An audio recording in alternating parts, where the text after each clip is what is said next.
And Wonderful. welcome everyone to today's webinar, Finding Work-Life Balance, Negotiating a New Work-Life Balance. Great name Hallie has on the title card there. This event is brought to you by your Vanderbilt Alumni Association. I'm Mary Pellet and I work in that alumni office. I'm so glad that you could join us from wherever you are today.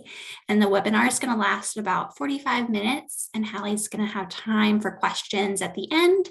Or if you have questions throughout the presentation, feel free to drop those in the chat box and she can address them as they come through if it's relevant to kind of that topic she's on at the moment.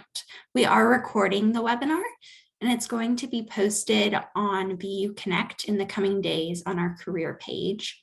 I'll send out a link afterward for those in attendance that you can review the webinar. Many of you know today's presenter from previous Vanderbilt alumni career events. I'm excited she's back with us today, Hallie Crawford. She is a certified career coach, speaker, author, and national career expert with over 21 years of experience. Her company, Create Your Career Path, is headquartered in Atlanta, Georgia, and she is regularly featured in the media.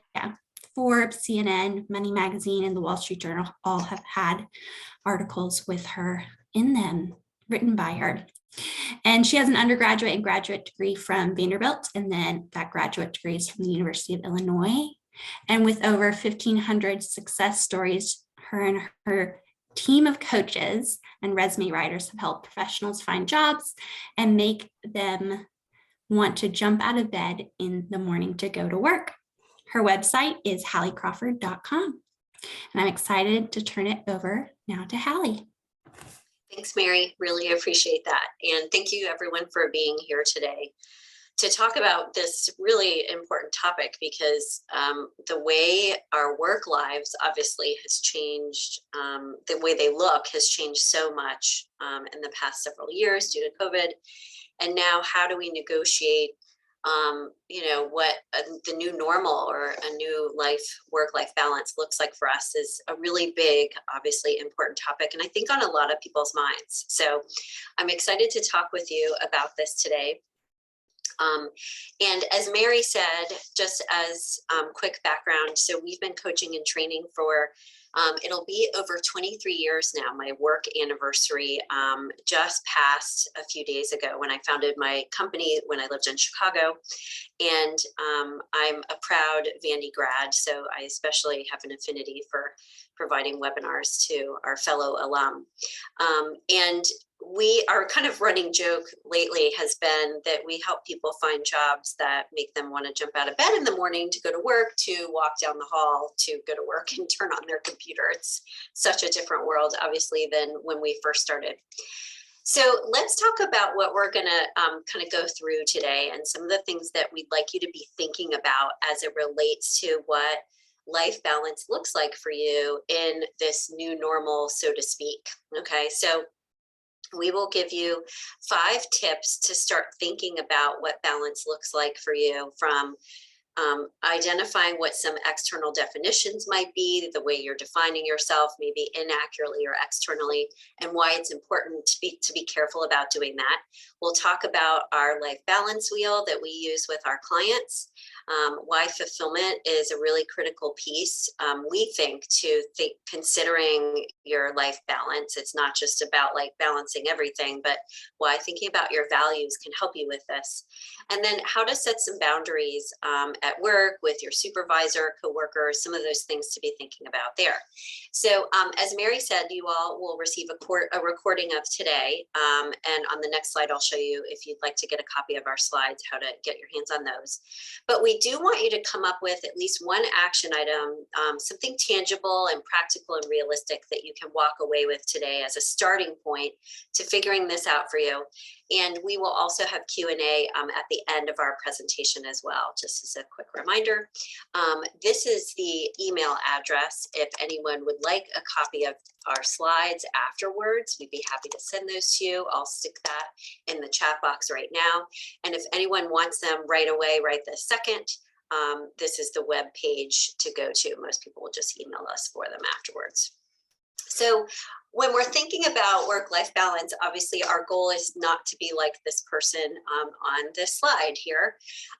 We all know, understandably, that long working hours they can wear on us in so many different ways. We've had clients come to us who are almost getting physically ill, unfortunately, from the stress at their jobs. And so it's really, really important, especially these days when we're working remotely, when it's a hybrid model, et cetera.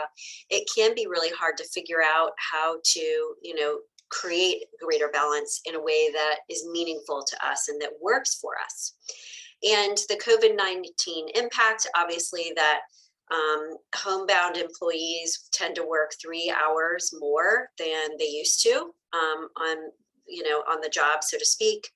I don't know if you all have experienced this, but we've had clients tell us, and I feel this way too, that it's almost like there's this blurred passage of time. Like the day goes by, and because we don't have a commute to get to work, if we're just working from home, let's say, or we don't have a lunch hour, we're not going to lunch with our coworkers or whatever, it's almost like everything blends into the other. And it's a really good idea. One of the advice is to try to delineate your time a little bit more, especially if you're working from home, and be clear about, which hours you're doing what, and like even set a timer in some cases for certain projects or tasks so that, again, you've got some delineation. A lot of people are thinking about making a job change because, as we all know about or have heard about, the Great Resignation. And the main reason why people are wanting to do that is because they're burned out. Some people are feeling like there might be something better and maybe I should check out that better thing. And we would say too that how we view and how everyone views life balance has really changed a lot due to everything related to COVID. And that's obviously why we're here today. The good news is that you can find this greater sense of balance. And the other piece of good news is that we have found that employers are listening to their employees more than ever. We have a client who his company is giving benefits like educational stipends, so to speak, to a certain level of their employees. But they can use that educational stipend towards professional development, but also personal things. Like he's taking scuba classes for kind of a work-life balance thing for him. So this is a time where I think more than ever in the past that we can ask for more than we've ever been able to as it relates to balance. We have another client who has been in training and development at AT&T corporate forever, senior level up there, and they recently started a whole new department called employee experience. And that's AT&T, a huge company. So now is a time when we can ask for more than we have in the past. Two of the things we want to say here, and then we'll continue on to the next slide, is that kind of to frame things out a little bit, we want you to keep in mind that balance is fluid. And it's not just like, okay, if I can just reach this one certain state, everything's going to be perfect and I don't have to touch anything.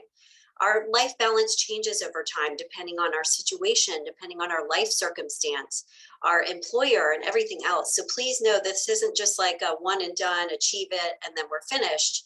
It's something that you need to keep working on over time. And it's important to think about too, how you define it versus how, excuse me, society defines it, or, other people or your employer defines it. Although I know we have to work within those parameters. So that's what we're going to help you think about today, is how you really define balance and how it looks for you. And one of the ways that we can begin to define what balance looks like is by thinking about our values as kind of an internal compass, so that we can see, what are our values and how does life balance look around those. So a compass, as we all know, taking a look at this next slide, is used for orientation and direction. And problems can arise for us, understandably, when there's interference in that or deviation. And it could be intentional or it could be unintentional. So for example, if you are planning to have a child, or if you're planning a wedding or some other big kind of life change or event, that's something that's intentional, and our lives can be a little bit out of balance as a result of that. That feels better when it's intentional. Still doesn't necessarily feel great because we can be stressed, but it feels better because we're choosing it. The Problems also can arise when we go off track, though, unintentionally. And that's part of what we're going to talk about today, is how that happens and how to get back on track.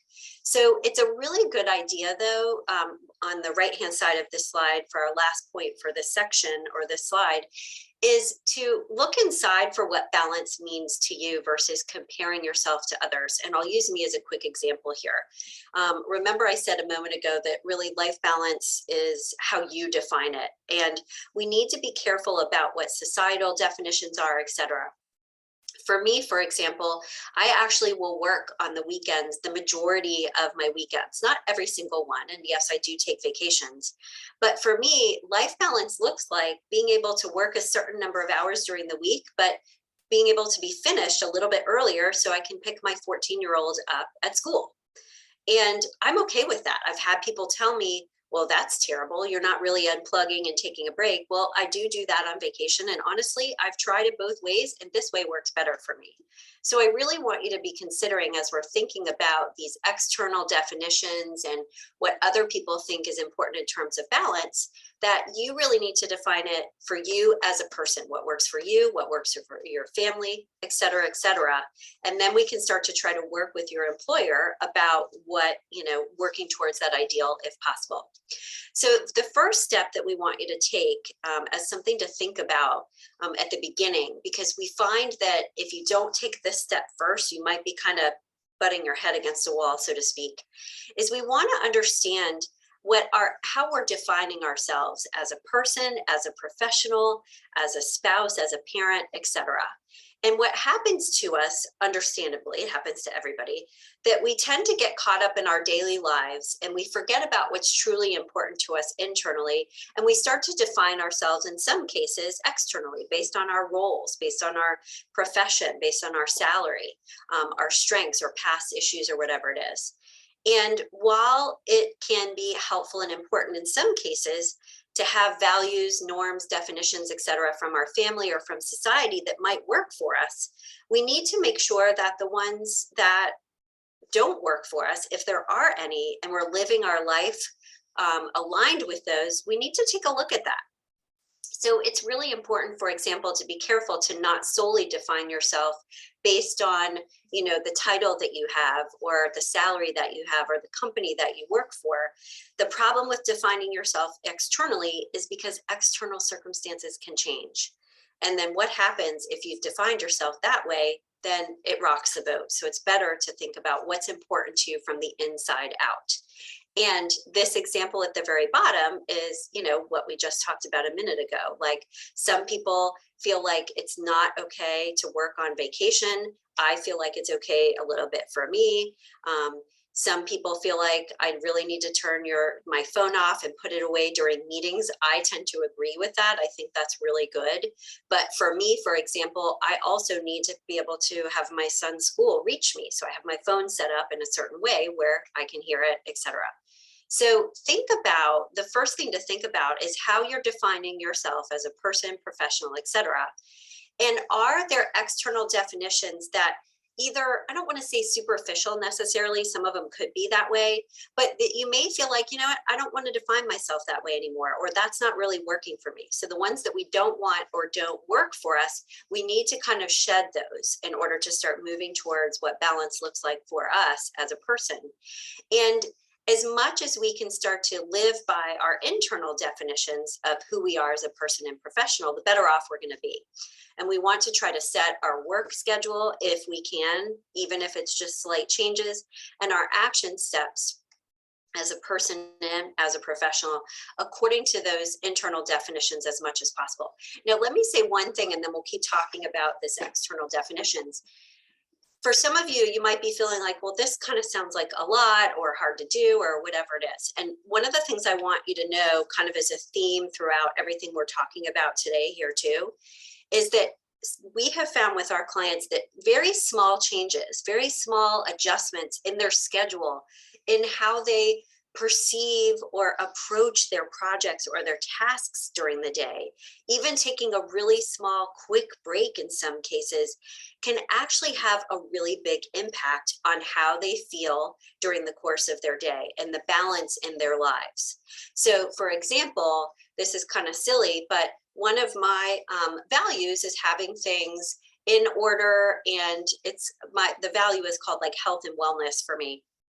And having things in order and place and kind of, peaceful setting, whatever. If I take a few minutes during the course of my workday, I work from home solely and always have, to like clean up the kitchen for a second or do some laundry or whatever. It might sound crazy, but actually that for me is fulfilling. And it's a very small thing that energizes me and makes me feel a little bit more balanced during the course of my day.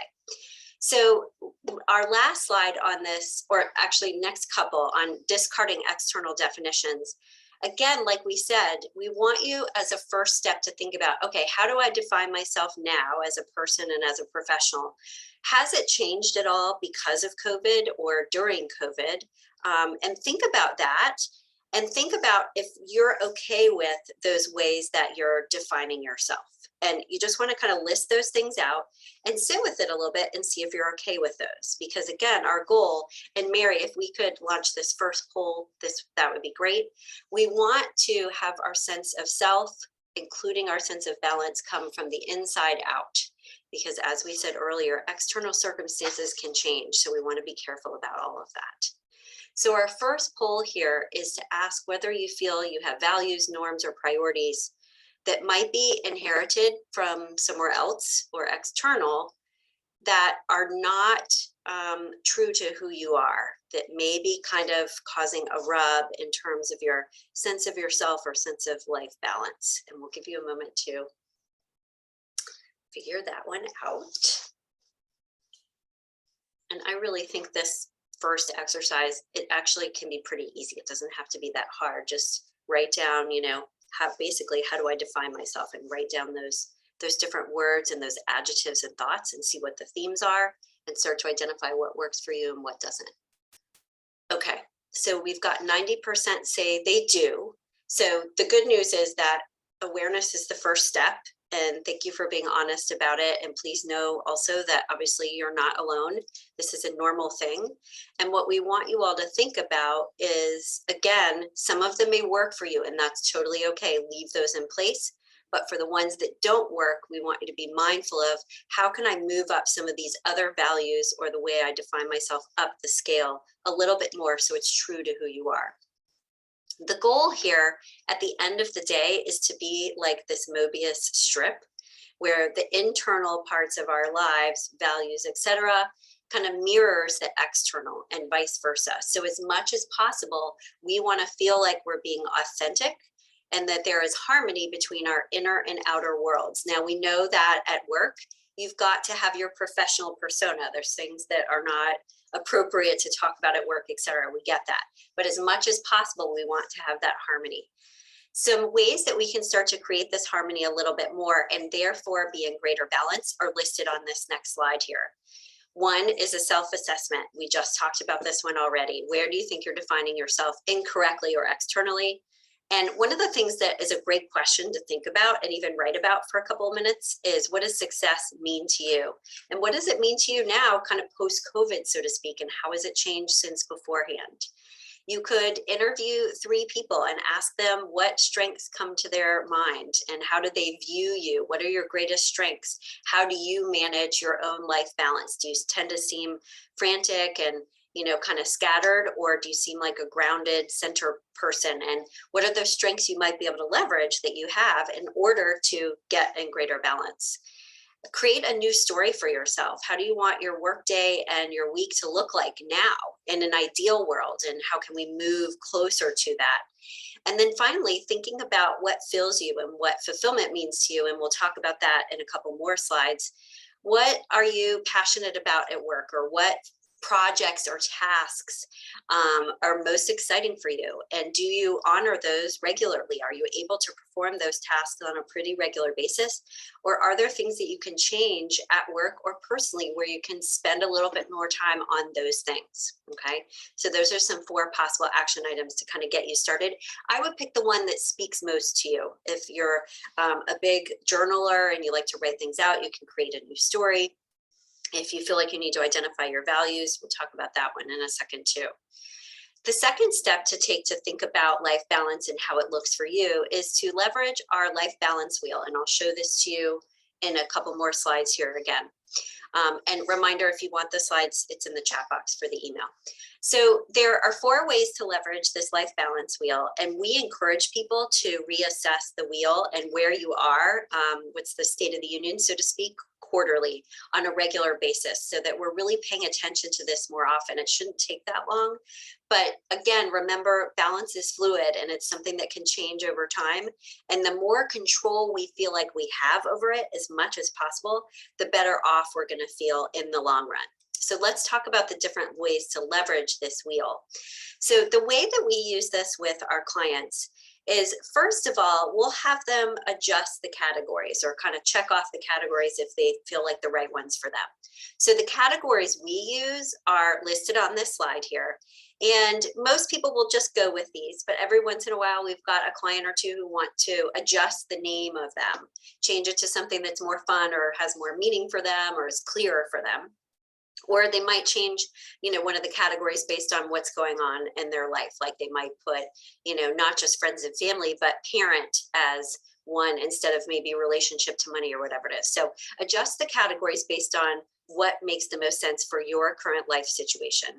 And then the second thing we would have you do is to rate your current state. So on a scale of either 1 to 7 or 1 to 10, I think it's 1 to 7 when I show you this next slide here, rate your current state and why is it at that state? So write for just a couple minutes about why is friends and family at a 2 and career is at, a 4 or whatever it is. What's going on that feels like you're giving it that ranking, so to speak, because being clear about where you are now is a really important first step to then know where are the areas where you need to focus most and what are some of the different action steps you could take. After you've ranked yourself on your current state, so to speak, you can draw a line between them. And the idea here is that if this was a wheel on your car, it would be a little bit rocky and bumpy. So it kind of gives you a picture of, ooh, I need to work on my life balance a little bit more. I know this is kind of fuzzy. It's the same image as before. Just wanted to put the lines on it there, or same categories at least. And then the third and fourth thing we would have you do is defining your future state. So the other thing that's cool about the wheel is not just to assess current state, but say, okay, where would I like this to be? If it was at a 7, what would that be like? What would my life look like? So we can start to work towards that as much as we possibly can. Now be careful about trying to go to perfection and like putting pressure on yourself about that, because that's not going to work either. Remember, this is a work in progress. We're always going to be working on our life balance, I believe, until we're retired. And maybe even then we're still working on it. Okay. But the point is not to have this be a measuring stick that you have to, again, get to that point and then you're done. It's a fluid thing that you want to be working on over time and just a tool for being more mindful, if you will. So journaling about your desired future state for each of the areas and categories is a great idea. And then, as we said, assessing it quarterly, just for like 5 minutes. It doesn't have to be that long, but how am I doing in each of these areas? And compare it to where you ranked yourself in the past quarter.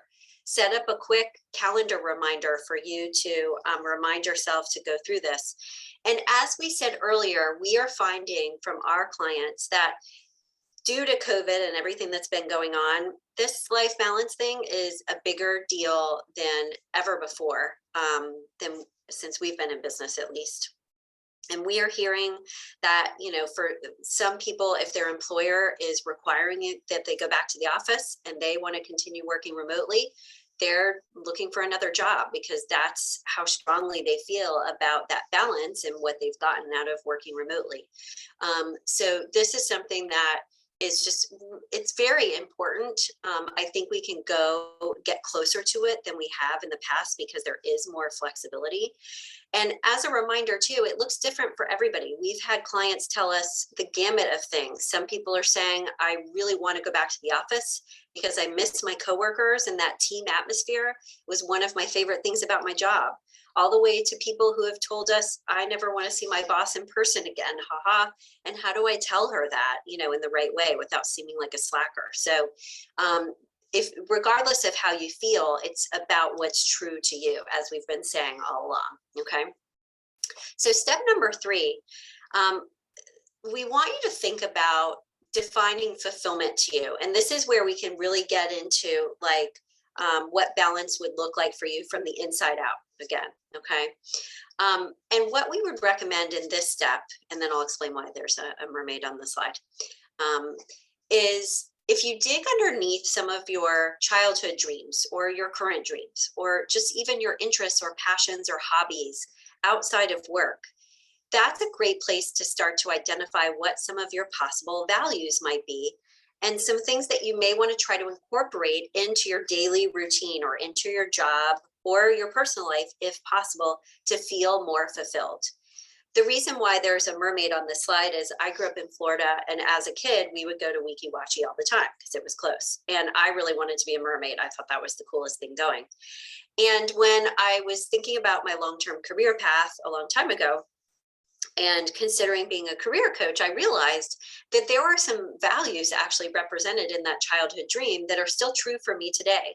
The value of risk. I felt like being a mermaid and swimming underwater. Yes, they've got the air hose, but I don't know, it seemed kind of risky to me. And that's a value for me, career-wise and personally as well today. There was something about the beauty of it and the creativity, and they're entertaining people, but also educating them. And I love providing webinars like this, coming up with my PowerPoint slides and designing them. There's that element of creativity that I love to add into my workday. I'm not going to go be a graphic designer or anything like that. I'm nowhere near good enough at those types of things. But to be able to infuse some of those values into my workday really make a huge difference in my sense of balance in my life and in my day on a regular basis. So we talked a few moments ago too about defining success, and this is another place that you can start to look for possible values and how you define success these days. That's another way to kind of start to come up with those. And another way that we have our clients start to define what some of those values are is to think about a peak experience in their life, and we have them think about a personal peak experience. And what we mean by a peak experience is it could be a moment in time in their life, or it could be a period of time. It doesn't matter. But it's a time in your life when you felt lit up, like excited, things were rocking and rolling. It could be a trip overseas to Italy or France. It could be, another client gave us an example of, he was the editor of his high school yearbook, and that was a peak experience for him. And what we want you to think about related to this peak experience is, again, just for 5 minutes, you can write about this and journal about what was cool about that experience for you.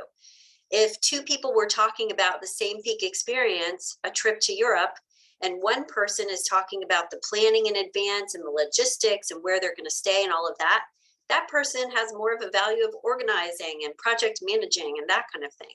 Whereas another person may have the same peak experience, but they're talking more about the food, the art, the culture, the beauty. Like that person may have some more values of like creativity, creating shared experiences, those types of things.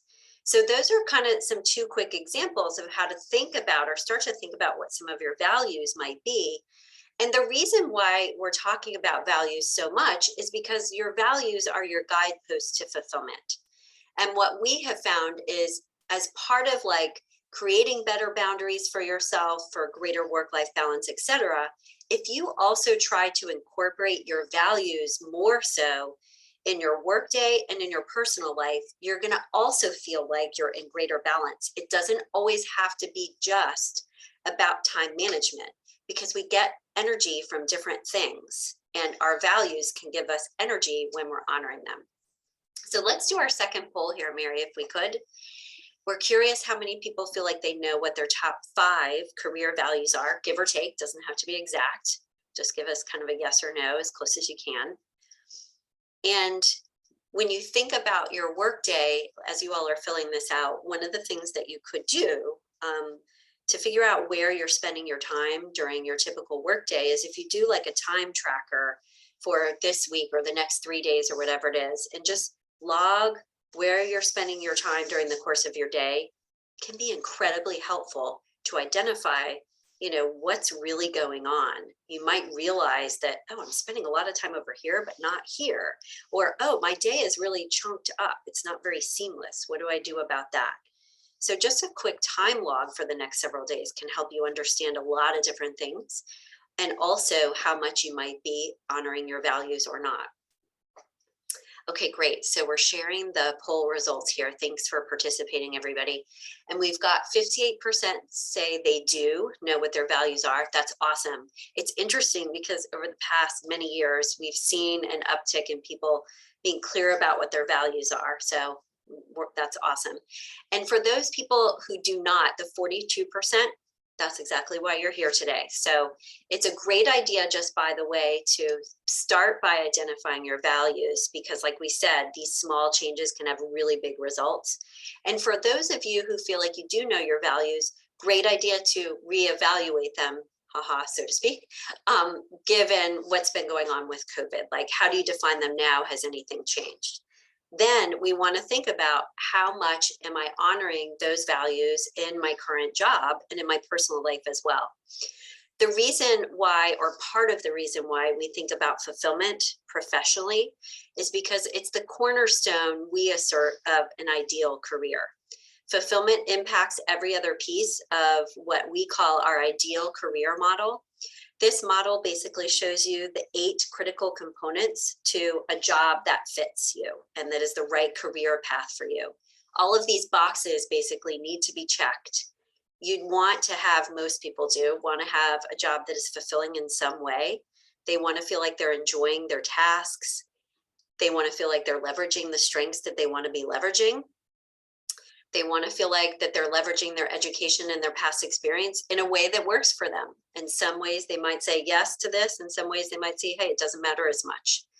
We need to make sure that our personality type, our career, and the culture of our organization and our role fits with our personality type. And then work environment and compensation are critical too. We're getting paid in a way that makes us feel valued, and benefits, etc. And that we're in the right work environment, that feels good for us as well, that we believe in the mission of our organization, etc.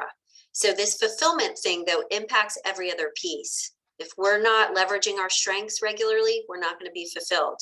If we don't feel valued in terms of our compensation, we're not going to feel fulfilled. So we really feel that this is important for so many different reasons, in addition to helping you be clear about what balance can mean for me, and also making sure that you're taking that time for your values.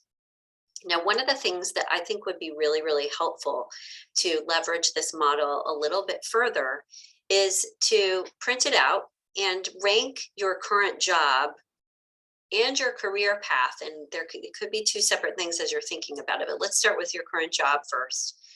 And rank on a scale of 1 to 10 where it is now in each area.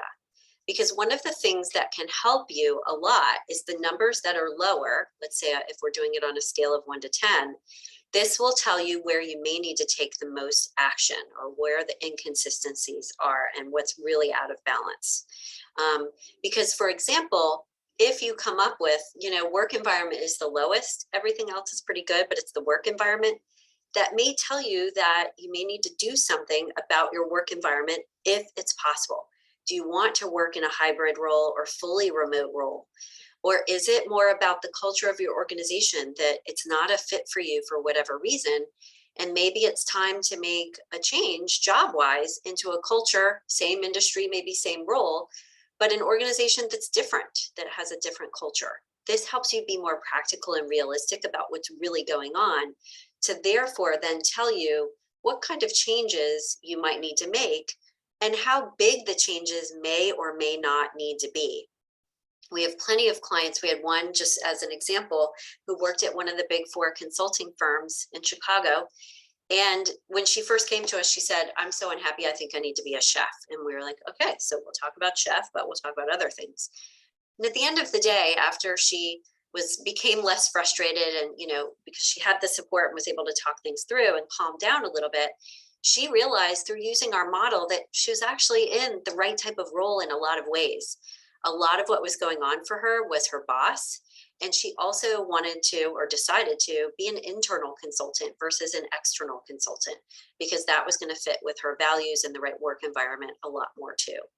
So the career model can help you career-wise start to think about where are things in or out of balance, and professionally, what may need to change in that area, so to speak. Okay. Let's talk about step number 4. We want you to set meaningful but also realistic goals at the same time. So we all know that it's important to set goals that are SMART goals, that are specific, measurable, actionable, have a result, and they're tangible, and all that other good stuff, right? But we really want our clients to set meaningful goals as well, and have those goals be attached to their values, because they're more likely to work towards their goals versus ones that are empty, so to speak. And they're also working towards those goals are going to make them feel fulfilled, more in balance, et cetera, everything that we've been talking about. So when you're thinking about setting goals for yourself based on the life balance wheel and the career model, we want you to attach your goals for greater life balance to your values. And I gave you this example just a few minutes ago of me. Like, I take a little bit of time during lunch to clean up my office for a second, clean up the kitchen, whatever. That kind of gives me a break, gives me a couple minutes, doesn't have to take that long, to take a break and noodle on some stuff I might be thinking about. But it also is like a sense of accomplishment, and that feels good. And that's one of my values as well. It's a great idea to attach some of your goals to the ideal career model, because as we said earlier, balance isn't just about time management and boundaries. That's a huge part of it. Yes, it's a critical component, but there's these other things, as we've been talking about today, to consider as well, that can actually have some really big results for us. And we really recommend that as part of your strategic career plan, and you might include this in your performance review with your boss if you're really close with them and they're open to it, or you don't and you keep it to the side and it's confidential and private. But it's a really good idea to have life balance be one of your goals and add it to your professional strategic career plan. Test out different strategies, some of the things that we're talking about today. Try a couple of things and see how it goes for a few weeks, and make some adjustments as needed. Again, pick 1 or 2 steps, baby steps, take it step by step. And remember, even small steps can have a really big impact. So don't feel like you have to do everything at once. Try 1 or 2 things and see, what the result is, and just keep track of it though, so that you know what changes you're making and what the impact is. And we talked already about attaching your goals to the ideal career model as well. Writing a vision statement, or like an ideal statement where if each area was at a 10, what would that be like? That's something that you can think about. If some of your areas on the career model were really low, if it was at a 10, what would that be like? And how can I start to move towards that a little bit more? That's another great way to use this tool, similar to the life balance wheel. And for our last poll here, as we're talking about, incorporating your balance goals into your action plan professionally, coming up with 1 or 2 goals per quarter, doesn't have to be 3, kind of depends on state of the union right now.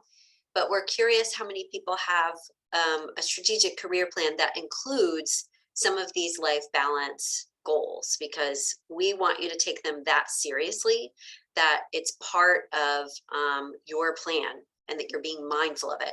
And as we've said earlier, employers, we feel, are being a lot more open to it. So we think that you can, discuss it with them a little bit more. Tied to the bottom line too, how are you going to be successful? But talking about balance just in general, I think, is more accepted. All right. We'll go ahead and share the results here in just a second. We'll give you guys a minute. And just really quickly too, so we can get to this now and we can keep moving. If anyone feels like they need more advice based on their unique situation for today, and and/or is interested in learning about coaching, just email us at admin@HallieCrawford.com. We always do a quick strategy session to give you some advice about next steps and talk about how we can assist you a little bit too. Okay. Choices are just 1 and 2. Oh yeah, how do we know, Mary, which one is yes and no?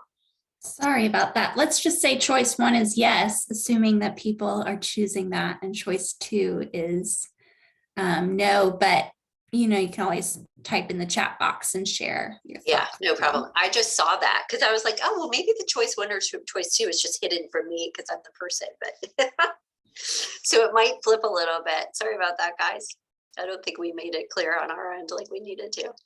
Okay, so as I expected, and why you all are here, it looks like more people do not have this as part of it than do. And this is definitely something, as you've identified your goals a little bit more in some of your action steps, we do want you to incorporate it into your plan.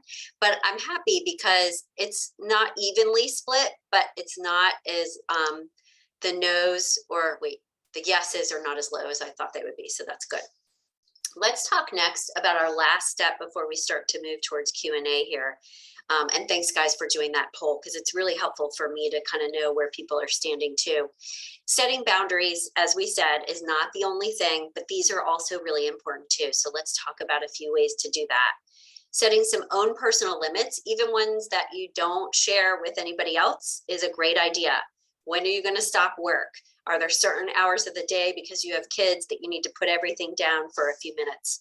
Do you need to, be better about, I'm not checking my phone at night or my work email. I'm taking my work email completely off my phone, for example, and it's only going to be on my computer. There's different things that we can do or consider to set those personal limits, how we're managing our time during our day, what projects we're working on first. Are we only going to check email like 3 times a day at certain, times of the day? Again, depending on your job. You want to think too about identifying when you're at your best and plan to try to work on that time or those more difficult projects or tasks during those times as much as possible to help you be more efficient, etc. If you've got a coworker that's a little bit more difficult to work with, maybe you want to set some boundaries around that. Like you're only going to talk with them. And again, I know you don't always have complete control over this, but it needs to be in the afternoon because you're a little bit better then or calmer or whatever it is. Identify the personal limits you'd like to set only for yourself and the ones that you'd like to communicate to others as appropriate. So whether it's your boss or coworkers, etc. So again, some you'll share, some you won't. We talked about email already and how to manage that, maybe certain times of the day, etc.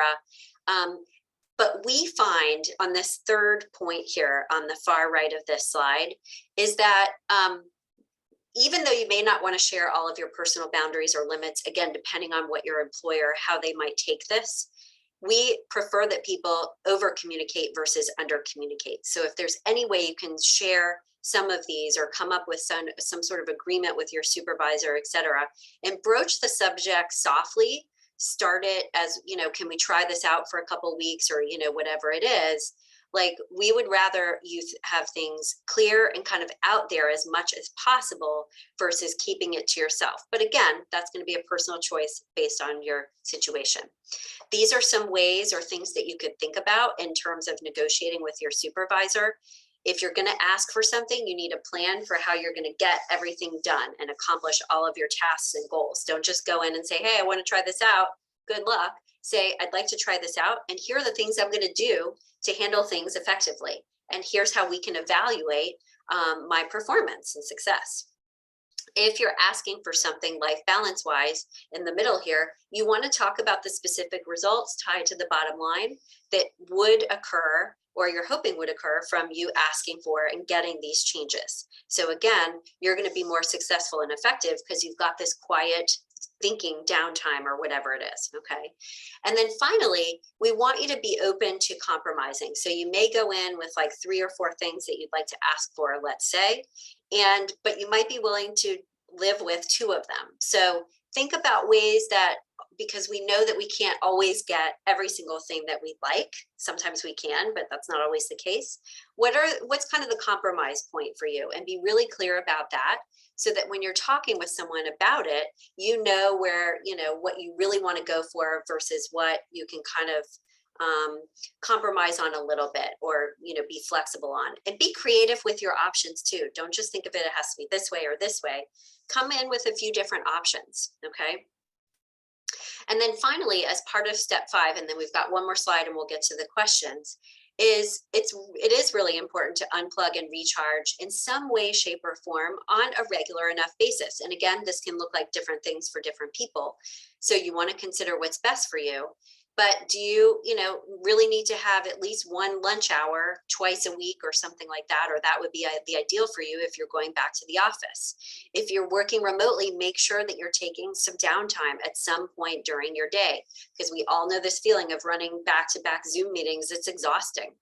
Quiet your work email on your phone at night, like we said. Create a physical barrier for your home office if possible. If you're not given a deadline in terms of time management from your boss or a coworker, ask for one. So again, that clear communication. And if someone tends to overstep their boundaries with wanting to talk to you all the time or talking for too long, come up with some taglines that you can say to people, like, I can talk later, or I can talk for about 30 minutes right now, just FYI, because I've got an appointment afterwards. Boundary setting kind of language that you can use that is kind and professional, but also is clear about what you can and can't do in any given moment. Again, setting boundaries for planning.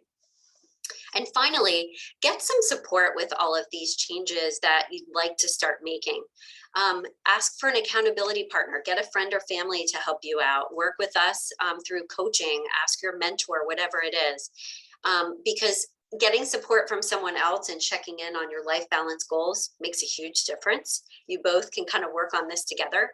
And remember that there's a lot of cool technology out there. I'm bad about this because I'm not this techie person, but I have friends and family, and my son helps me with it a little bit too. But leverage technology to help you track your time, set alarms to stop and put things down and take a break for 5 minutes. There's that app called Calm. There's all these different ones for meditation, etc. So it's a really good idea to leverage technology here. And it's a great idea to also find ways to continue to connect with each other, because I think one of the things that we found with our sense of balance is this lack of connecting with people, and is in the same way that we have in the past where it's in person. So make sure that you're taking time for that in a way that works for you. Okay, so as we get to our Q&A, before we start to wrap up here in just a few minutes, we'd like you to write down any action steps that you'd like to take. And it would be great to have one action item for this week, whatever resonated with you the most. It could be the life balance wheel. It could be, I need to reevaluate my values. Might need to be, I need to set some boundaries, all of that. So go ahead and write those down, and feel free to share these with us in the chat too. We'd love to see them.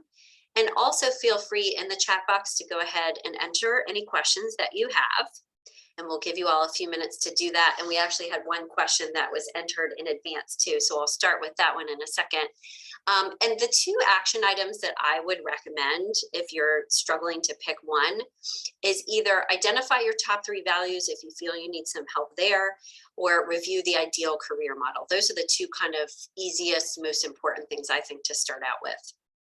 If anyone has questions that we don't get to today, and also as a reminder for the slides, feel free to email us at admin@halliecrawford.com. That's there at the bottom. So there was one question that came through, and it looks like Mary's internet is off and on too. So she'll probably come on when we're ready to close here and give us some closing thoughts. But if she does not, we'll close things out once we're done with the questions. But we had one question come through in advance. How can women deal with or move past that sense of guilt in terms of taking time for themselves?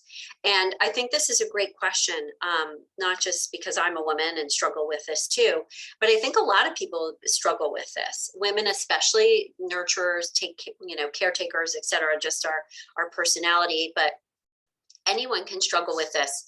And a couple of things that we would recommend is one, would be, remember that if you don't take care of yourself first, that you can't take care of anybody else. When you're fried, frazzled, like everything's just gonna fall apart.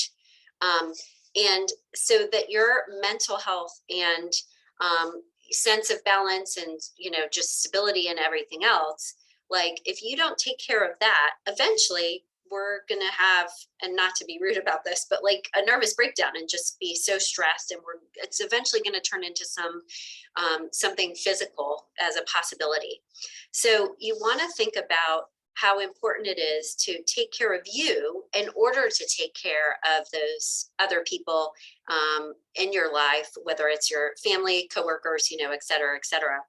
And the other thing that you can do is, we call these negative inner thoughts or voices in our head that make us feel guilty or bad about something or less confident or whatever it is. We call those gremlins in coaching. And there's actually this great book called Taming Your Gremlin, which we suggest to our clients, that helps you push this negative thinking out of the way a little bit more. You can talk back to that guilt voice and say, shut up, go away. I need to take care of myself.